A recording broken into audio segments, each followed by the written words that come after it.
지난 1월 6일 밤 나는 새벽에 깜빡 잠이 들 때까지 미국 상하원 합동회의를 지켜보았다.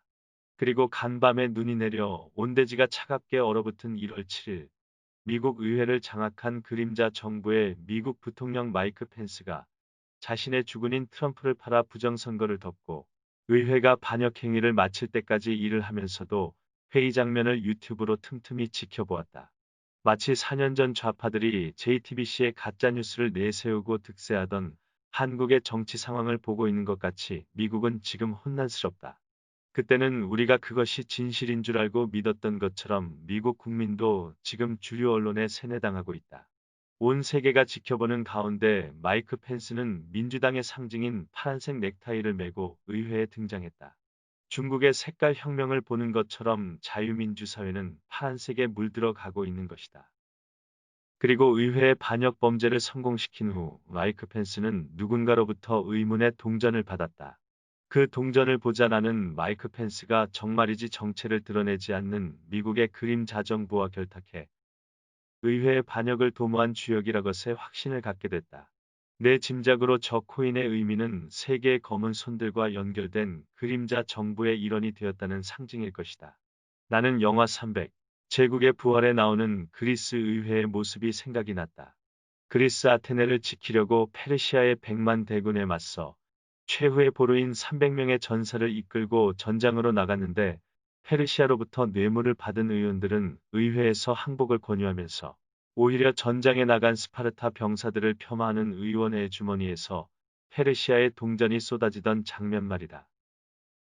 아니 예수를 적대시하는 제사장들에게 은화 30냥을 받고 예수를 팔아버린 배신자 가롯 유다에 비해도 부족할 것이다. 어쩌면 마이크 펜스는 가롯 유다처럼 오래도록 배신자로 역사의 이름이 남을지도 모르겠다. 우리가 굳게 믿고 있는 자유민주주의, 그것이 오늘날의 강대국 미국을 만든 것인데 미국이 변해도 너무 변했다는 생각이 든다.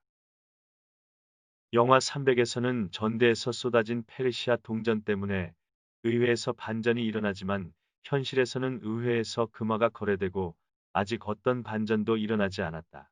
미국의 좌파 그림자 정부에 부역하는 빅테크 페이스북은 트럼프와 트럼프를 대변하고 있는 리누드 변호사의 계정을 모두 영구 삭제해버렸다. 오직 반역 행위를 한 주류 언론들의 목소리만 들으라는 것이다. 그래서 트럼프와 리누드 변호사는 팔러라는 SNS를 통해 계정을 옮겼는데 이번에 애플과 구글은 팔러를 다운로드하지 못하도록 스토어에서 팔러를 삭제해버렸다. 진실의 목소리를 들을 수 있는 모든 통로를 막아버린 것이다. 부정한 방법으로 바이든은 의회에서 대통령으로 인증되었지만 트럼프는 이제야 범죄가 완성되었다고 말했다. 지금 미아원 낸시 펠로시는 며칠밖에 임기가 남지 않은 트럼프를 당장 탄핵해야 한다고 탄핵안 발의를 준비하고 있다. 트럼프의 임기가 얼마 남지 않았는데 그런 발의를 하는 까닭은 1월 6일 낸시 펠로시가 의회에 있는 동안 그녀의 사무실에 있던 개인 노트북을 잃어버린 것이다. 그 노트북에는 그들의 엄청난 음모의 증거가 들어있고 이것이 트럼프에게 들어간다면 정말 큰 낭패이기 때문에 대통령의 직무정지를 하려고 한다고 우파 언론은 보도했다. 어제 마지막으로 팔러를 통해 보도된 리누드 변호사의 인터뷰는 실망의 늪에 빠진 나에게 한 줄기 햇살 같은 기대를 갖게 했다. 팔러 계정에 올라온 파이어사이드 채트와 진행한 인터뷰에서 리누드 변호사는 이런 말을 했다. 지금 이대로 가면 트럼프는 감옥에 가거나 제거된다라고 말했다. 지금은 법이 없고 어떤 권위를 가지고 있지 않아 헌법이 보장한 표현의 자유조차 제재받고 있다. 이제 이대로 끝난다면 미국에서 더 이상의 선거란 없다. 선거라는 형식을 취할 뿐 국민의 의견은 반영되지 않는다. 이제 반역자가 누구인지 확실히 알았다. 그들은 모두 체포될 것이다. 특히 트럼프는 4년 동안 대통령을 더 하게 될 것이다라고 강조했다.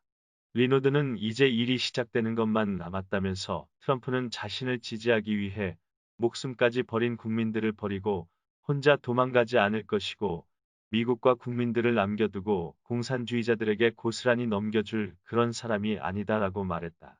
진행자가 우울감에 빠져 있는 민주주의를 원하는 국민들에게 희망이 될 만한 메시지를 구체적으로 말해달라고 했더니 리노드는 하나님이 이 일을 바로 잡을 것이다 라면서 이것이 내가 할 수 있는 말이다 라고 말했다. 특히 트럼프가 2018년 외세가 선거에 개입하면 재산을 몰수할 수 있다는 행정명령을 만드는 등 많은 일을 했는데 트럼프가 그냥 일하는 것처럼 보이려고 이러한 준비를 했겠느냐라는 말을 덧붙였다. 리노드는 어쩌면 트럼프가 반역자들에게 내몰리는 것은 민주주의를 지키려는 국민들과 트럼프에게 위장된 축복이라고 말했다. 지금 트럼프는 영화 터미네이터의 배경이 되었던 텍사스의 샤이엔샨 핵벙커로 이동했다고 알려져 있다. 지금 유일하게 미국 군부만 트럼프를 지지하고 있다. 1월 7일 미 연방통신위원회는 모든 방송사업자는 긴급 메시지 송출을 준비하라는 통지문을 발송했다.